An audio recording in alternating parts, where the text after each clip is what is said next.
Karen slammed a master key into my front door like she owned the damn place. That was her crime, right out the gate.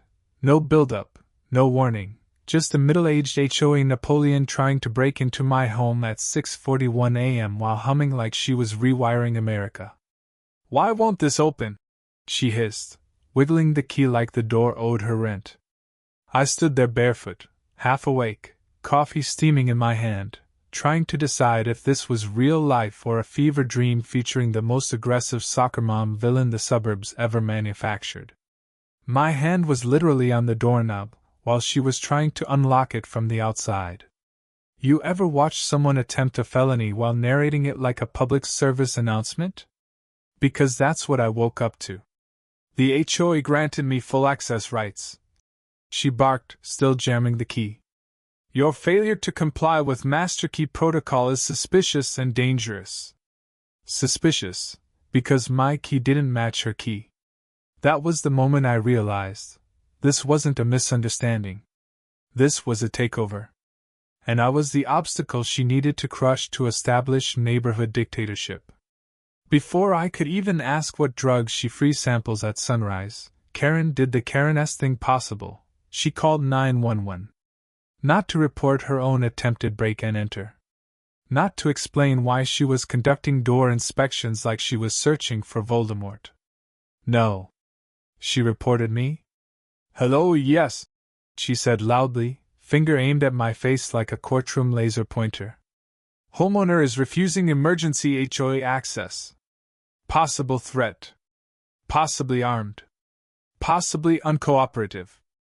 Lady, I was holding a ceramic mug. I didn't say a word yet. I just stared at her like a zoo exhibit. The best part? The dispatcher on the phone, I knew him. Mike. Good guy. Good sense of humor. So I waited. And sure enough, within 8 minutes, a patrol unit rolled up, lights, siren, the whole discount fireworks show Karen clearly requested. She straightened her cardigan like she'd orchestrated a national operation. Then Deputy Ramirez stepped out, took one look at me, and just blinked. "Sheriff?" "Morning," I said. Karen stopped breathing. I swear time froze, like God hit pause just to savor the scene. "You said he was a..." Ramirez started. "Yes," Karen blurted. "He's refusing HOA compliance, and his master key is non-functional." "My master key," I repeated slowly, because apparently I missed the memo where keys now have social classes. She doubled down, voice sharp enough to slice granite. "HOA rules clearly state all homes must grant emergency entry privileges to the board." I raised a brow. "Karen, my house isn't under the HOA." Silence. Actual silence. Like the kind you hear right before a cartoon character's head explodes. She blinked, confused, betrayed by her own plot twist. "But it's visible from HOA jurisdiction. And that means you get to break in?" She opened her mouth, closed it again, rebooted. Like a Windows XP error. Ramirez rubbed his temples. "Ma'am, you can't demand access to private property you don't legally manage." "Oh, but I can," she insisted, voice quivering with delusion. "I am protecting this community from unregulated door access." Unregulated door access. I took a sip of coffee to keep from laughing my badge off my chest. Karen, realizing she'd publicly face-planted into a legal brick wall, pivoted into emotional victim mode faster than a TikTok apology video. "This is harassment," she declared. "He's targeting me. He's threatening me with intimidation coffee." Intimidation. Coffee. Ramirez stared. I stared. Birds stared. Grass stared. There was no universe where words steadied her. And she knew she lost, for that morning. Because Karen never retreats. She reloads. She pointed her finger at me like she was firing authority bullets. "This house will comply," she hissed. "If I don't have jurisdiction now, I'll get it." The way she said it wasn't a threat. It was a promise written in glitter glue and future lawsuits. Ramirez cleared his throat. "Ma'am, if you attempt entry again, you will be detained." Do you understand? She didn't answer. She just backed away with slow dramatic steps, eyes locked on me like a villain retreating into sequel territory. And in that stare, I saw it. She wasn't obsessed with my key. She was obsessed with control. She wanted power, not through law, not through votes, but through audacity, persistence, insanity wrapped in HOA stationery. I thought it ended there. I thought maybe she'd cool off, organize a passive-aggressive bake sale, or yell at a squirrel wearing the wrong shade of brown. But I underestimated Karen.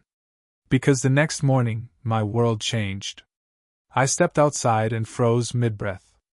The street, my entire cul-de-sac, was plastered with neon flyers.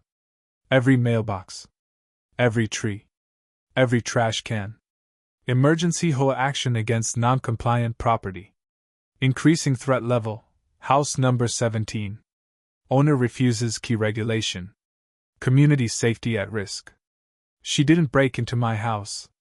She declared war. Not subtle. Not quiet. Karen launched a neighborhood-wide propaganda campaign with the enthusiasm of North Korea on parade day. Neighbors stared at me differently that afternoon, curious, cautious, entertained. Mark, the guy with the red Toyota she once fined for aggressive color display, walked up holding a flyer like it was radioactive. Bro, you okay? Oh yeah, I answered. Just living in an HOA dictatorship. He sighed. She fined me last month because my lawn looked too confident. Too confident. We laughed, but the laughter didn't last. Because that flyer? That smear campaign? It was only phase 1. Karen wanted control of my lock. But what she really wanted was control of me. And by nightfall, she escalated into something far more dangerous. Because the moment I turned out my porch light, Karen began marking my property with flags. Glowing orange, uniform spacing, placed like military land claims, and I knew right then. She wasn't trying to break in anymore. She was trying to own me. And I was about to watch her set herself on fire with her own insanity, legally, one violation at a time. The courtroom was packed. Neighbors, reporters, even people I'd never met sat shoulder to shoulder like it was a damn playoff final. I rolled in with my ramp-built wheels polished like a badge of honor. The HOA board, on the other hand, walked in stiff like they swallowed brooms for breakfast. You could feel tension crackling through the air like static on a sweater. My lawyer, Maya, leaned close and whispered, "We're not just proving you're right, we're setting a precedent."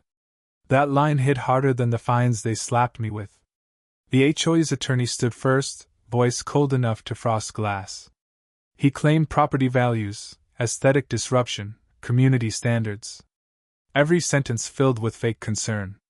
Every word basically saying my disability was bad for the neighborhood's image.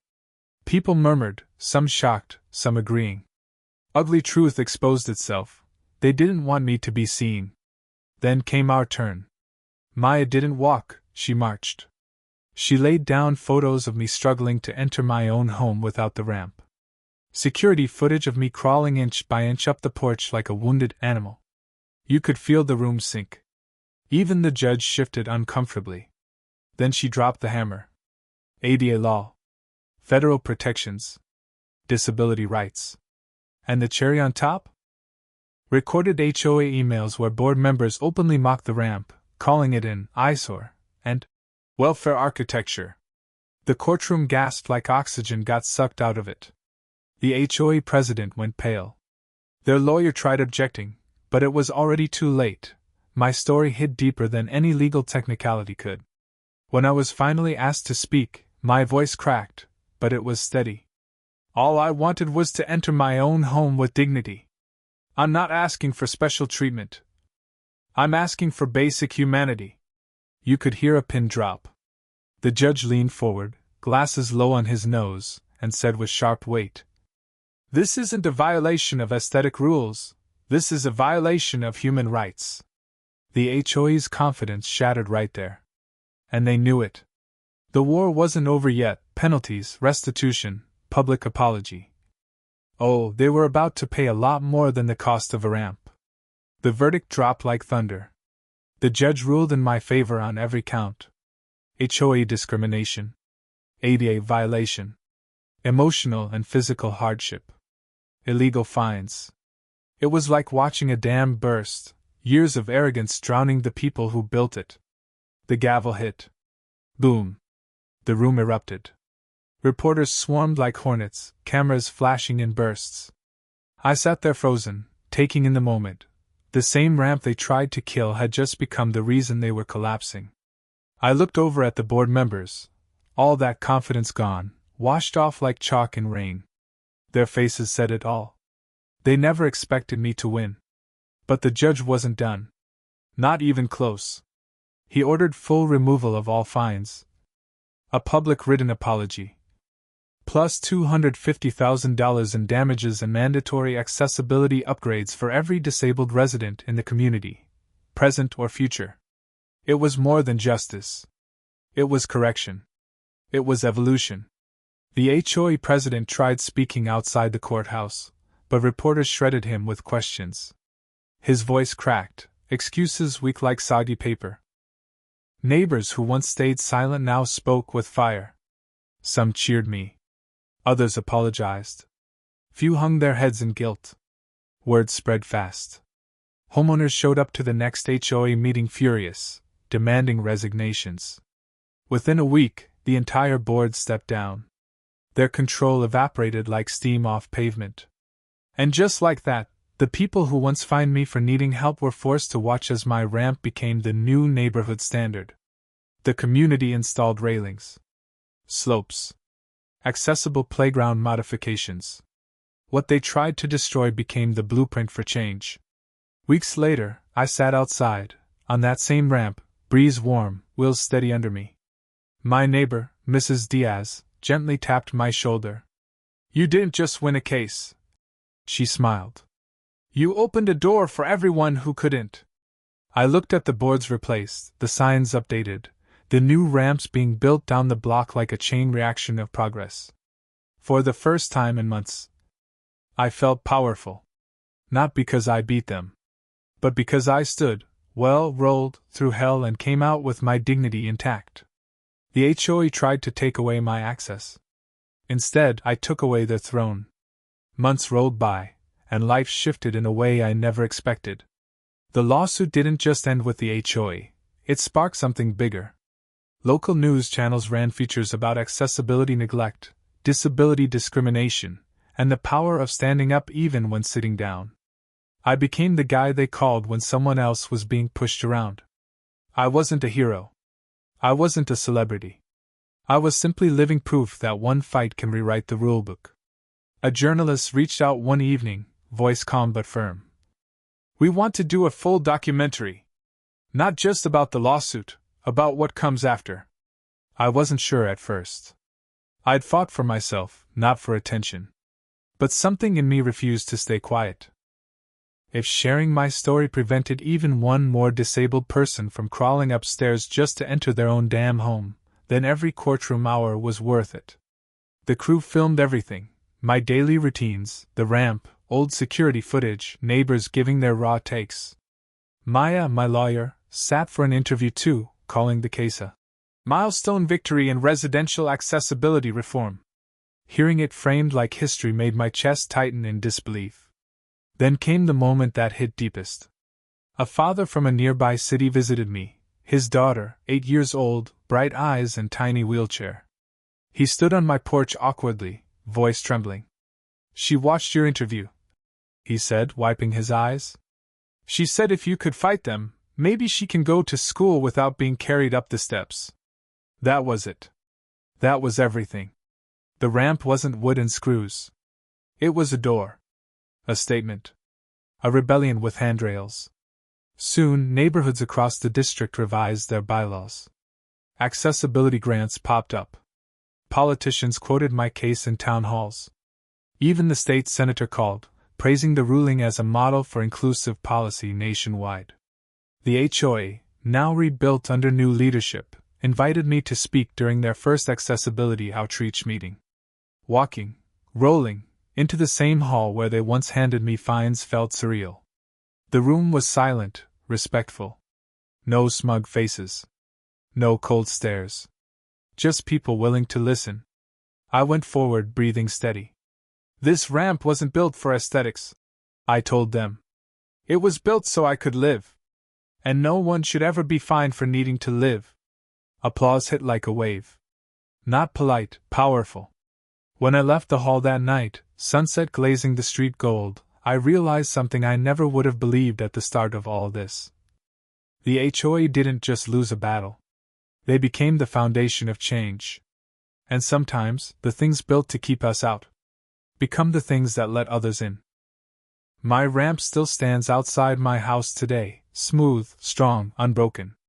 No longer a symbol of struggle, but a monument of victory. A year later, the world was completely different than when this all started. My ramp, yeah, the one they wanted gone, was now on posters, billboards, disability rights campaigns, even college law textbooks. The case became the spark that started a wildfire. Not destructive, reforming. Accessibility laws sharpened like blades, HOAs across states rewrote their codes, and suddenly, aesthetic value wasn't more important than human value. Life felt bigger. I visited city halls, schools, legal foundations. People handed me letters from strangers I'd never met, veterans who could finally enter their homes without pain, seniors who stopped being prisoners inside their own walls, kids who could roll onto their playground without feeling like outsiders. One message hit me harder than all of them. Your ramp didn't change your life. It changed mine.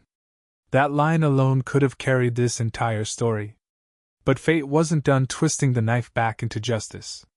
The former HOA president, the same man who signed my fines with pride, showed up at my door one rainy afternoon. No entourage this time. No smugness. Just a soaked, exhausted face and a letter in his shaking hand. I came to apologize, he whispered, voice almost gone. He confessed he had never understood disability. Never felt vulnerability. Never considered dignity until his own brother suffered a stroke and needed accessibility. His arrogance had come full circle. And instead of slamming the door in his face, I nodded. Not because he deserved forgiveness, but because I deserved peace. We talked. Briefly. Quietly. He left with a heavy breath, and I watched him fade into the rain like the end of a long storm. That night I sat outside again, street quiet, ramp warm beneath my palms. The city lights shimmered like distant hope, new ramps on sidewalks like footprints of change. This wasn't just a personal victory anymore. It became a movement. A legacy. A reminder carved in wood and law. You can break a person's body, but you can't break their right to live with dignity. The HOA tried to bury me. Instead, they planted me. And I grew into something untouchable. My ramp still stands, not as compliance, not as charity, but as proof that one fight can rewrite the rules of the world. A ramp built for one man. Opened doors for millions.